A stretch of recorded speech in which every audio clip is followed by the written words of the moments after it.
दोस्तों आज हम सभी पढ़ने वाले हैं नंबर सिस्टम। नंबर सिस्टम 10 प्रकार के होते हैं। पहला होता है परिकीय संख्या, इंग्लिश में कहते हैं नेचुरल नंबर। पूर्ण संख्या, होल नंबर। पूर्णांक संख्या, इंटीजर नंबर। सम संख्या, इवन नंबर।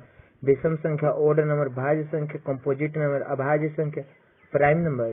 परिमेय संख्या, रेटिनल नंबर। अभाज्य संख्या को प्राइम नंबर। अपरिमेय संख्या, इरेटिनल नंबर।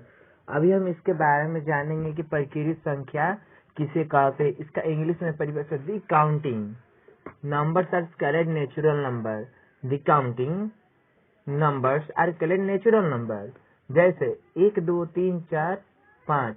हिंदी में कहेंगे गिनती की संख्या को परिकीय संख्या कहते हैं। जैसे 1 2 3 4 5। ठीक, अब यहाँ पर बात आती है 1 2 3 4 5 6 7 8। ये सब क्या है? गिनती की संख्या को परिकीय संख्या कहते हैं। ये सब परिकीय संख्या है। ठीक, अब पूर्ण संख्या पढ़ेंगे, यानी कि इंग्लिश में कहते हैं उसे whole number. All natural numbers together with zero are called natural number. यानी कि किसी भी परिकीय संख्या, नेचुरल नंबर किसे कहते हैं? परिकीय संख्या। किसी भी परिकीय संख्याओं के सामने,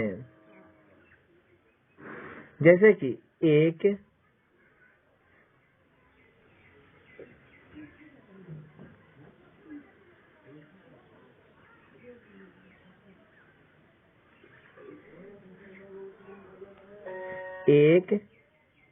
जैसे कि 1 2 3 4 5, इसके आगे 0 लिखने पर ये क्या चीज संख्या बन जाती है?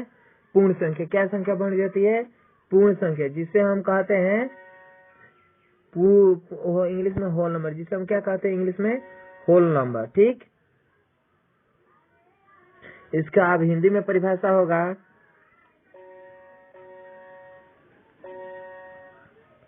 इसका हिंदी में परिभाषा है सभी परिकीय संख्याओं को शून्य के साथ पूर्ण संख्या कहा जाता है। यानी कि किसी भी संख्या क्या है, 0 लगाने पर वो संख्या पूर्ण संख्या बन जाती है। जैसे कि एग्जाम्पल मैंने बताया 0 1 2 3 4। अब आती है पूर्णांक संख्या। पूर्णांक संख्या किसे कहते हैं? इंग्लिश में कहते हैं उसे इंटीजर। ठीक, all natural numbers zero and negative of counting numbers are called natural number. यानी कि जो संख्या 0 से, आपने देखा होगा स्केल, आपने क्या देखा होगा? ये स्केल मान लेते, ये एक क्या हुआ मेरा स्केल, क्या हुआ? स्केल। स्केल में ये हम ले लेते आपको, स्केल में यहाँ पर एक 0 लिखा हुआ रहता है। ठीक, क्या हुआ लिखा रहता है? 0, फिर 1, फिर 2, फिर 3। ये सब संख्या क्या चीज में होती है? माइनस में। इधर क्या चीज संख्या होती है? 1 2 3 4। इसी को हम क्या कहते हैं? पूर्णांक संख्या। यानी कि इंग्लिश में कहते हैं all natural number zero and negative and counting numbers. इसे क्या कहते हैं हम? Counting numbers are called integer. ठीक, इसे हम इंटीजर कहते हैं। स्केल के दोनों तरफ आपने देखा होगा। इसे हिंदी में परिभाषा होगा पूर्ण संख्याओं को जब धन एवं ऋण यानी कि पॉजिटिव एंड नेगेटिव में व्यक्त किया जाता है तो उसे क्या कहते हैं? पूर्णांक संख्या कहलाती है। अब बारी आती है सम संख्या हम किसे कहते हैं, यानी कि इवन नंबर हम किसे कहते हैं? A number which is divisible by 2। जो संख्या 2 से पूरी विभाजित हो जाए उसे क्या कहते हैं? सम संख्या। इंग्लिश में क्या कहते हैं उसे? Even number. एक संख्या जो शेष के साथ 2 से पूर्णतः विभाजित हो जाए उसे क्या कहते हैं हम? सम संख्या। जैसे कि मैं अभी आपको एक एग्जांपल देता हूँ। देखिए, मान लेता हूँ 4। ठीक, इसको मैंने 2 से डिवाइड किया, 2 से मैंने डिवाइड दी, कितने बार में कट गई? 2 2 जा 4। कितने बार में कट गई? 4। यहीं मैं आपको 5 दूं, तो क्या ये कट सकती है? जैसे कि मैं भी आपको 5 देकर बता रहा हूँ। जैसे कि मैंने 5 दे दिया, इसे मैंने डिवाइडेड बाई, यानी कि कोई भी संख्या को हमें क्या से डिवाइड करना है? 2 से। किसी भी संख्या को हमें क्या से? 2 2 2 2 4 2 3 6। ज्यादा हुआ ना? इसे हम कितने बार में ले जाएंगे? 2 बार में। तो यहाँ पर कितना होगा? 1 बचेगा। ठीक, 1 बचेगा। यहाँ पर जब 1 बचा हमारा तो क्या हुआ? जब यहाँ पर हमारा 1 बच गया, 1 बचा, अभी यहाँ पर पॉइंट देंगे, क्या देंगे? 1 पॉइंट क्या देंगे,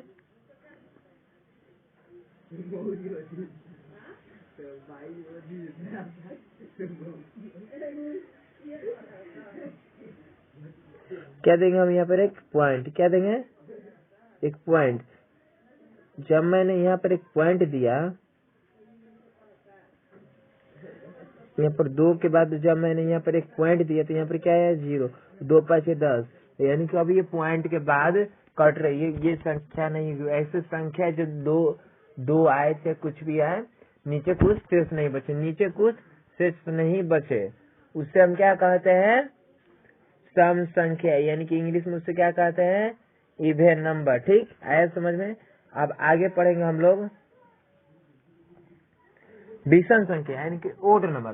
विषम संख्या यानी कि odd number, all the numbers which are divided by all the numbers which are not divided by 2, वह संख्या 2 से पूर्णतः विभाजित नहीं हो, उसे हम क्या कहेंगे विषम संख्या। अब आपको मुझे उम्मीद है कि आप लोग को समझ में आ रहा होगा। जैसे कि 5, क्या ये 2 से डिवाइड हो सकता है, मैंने अभी आपको बताया, क्या ये 2 से डिवाइड हो सकता है, नहीं हो सकता है। 2 से 5 नहीं डिवाइड हो सकता, 2 से 5 नहीं डिवाइड हो सकता, इसीलिए क्या हुआ विषम संख्या। 5 क्या हुआ हमारा विषम संख्या। ठीक,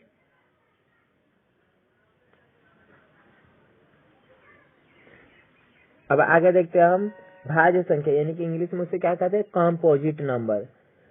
दी numbers having more than 2 factors are known as composite number. For example यानी 2 से अधिक, मोर देन 2 से अधिक फैक्टर होकर, जैसे कि मैंने यहाँ पर एग्जाम्पल में बताया है 4 और 10 को मैंने एग्जाम्पल में, अभी मैं आपको करके दिखा देता हूँ। 4 जैसे इसका 4 लेते, 4 को हम कितने भागों में बांट सकते, 1 से कटेगा, 2 से कटेगा, फिर ये अपने 4 से कटेगा ना। इसी प्रकार इससे हम मोर देन 2 से अधिक हो उसे हम क्या कहते हैं भाज्य संख्या। ठीक इसका ऑपोजिट होगा अभाज्य संख्या।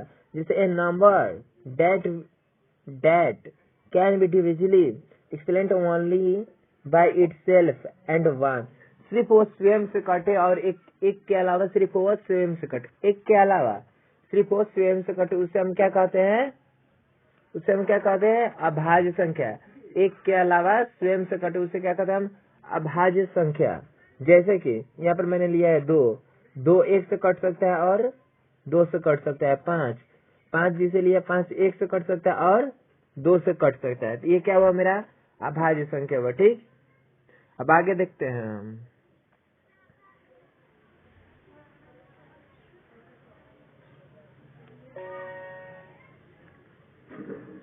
अब हम बात करते हैं अभाज्य संख्या यानी कि को प्राइम नंबर। इसका परिभाषा होगा when two numbers have no common factors other than 1 are called coprime number. यानी कि को प्राइम नंबर जिसमें एक ही हो, जैसे कि मैंने अभी आपको यहाँ पर बताया हूँ, जैसे कि मैं यहाँ पर अभी आपको बताया हूँ कि यहाँ पर 21 का मैंने फैक्टर निकाला, फिर 22 का फैक्टर निकाला हूँ।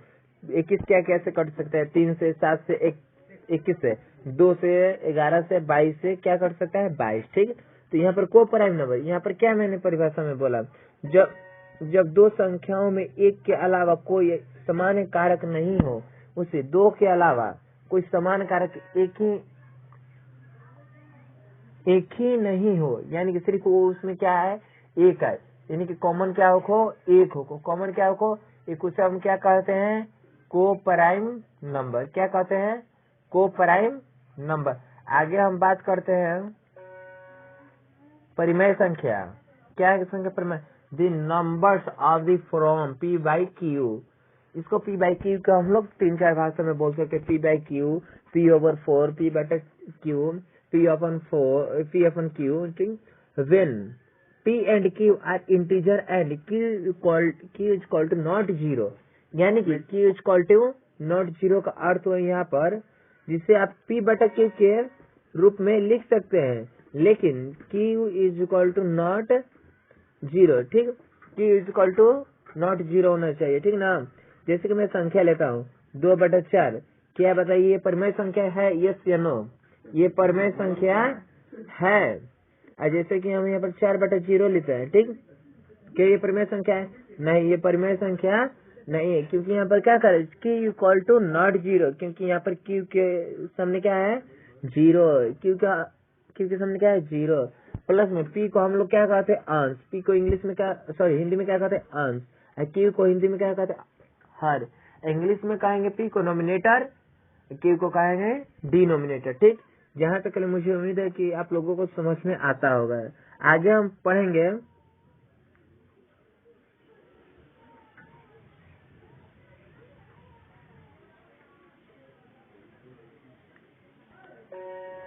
अपरिमेय संख्या, any number which can not be express in the form of q by p बटा q equal to not zero, q equal to not zero को जिसे हम p बटा q के रूप में लिख सकते हैं, लेकिन उसका वर्ग निकलना चाहिए, अब जैसे कि मैं √4 ही ले लेता हूँ, रूट क्या ले लेता हूँ 4, √4 का कितना वर्ग होता है 2, √9 ले लेता हूँ, √9 का कितना होता है 3। ठीक, अब रूट में आपको 5 लेकर बताता हूँ, क्या ये एक वर्ग है? नहीं, तो ये क्या हुआ अपरिमेय संख्या, ये क्या हुआ अपरिमेय संख्या। ठीक दोस्तों, जहाँ तक मुझे उम्मीद है कि आप लोग को समझ में आ गए, जल्दी से जल्द हमारे चैनल को सब्सक्राइब कर दे और बेल आइकन को दबा दे। ठीक, बेल आइकन को दबा दे, अगले आने वाली वीडियो का नोटिफिकेशन सबसे आगे आपके तक पहुंचे।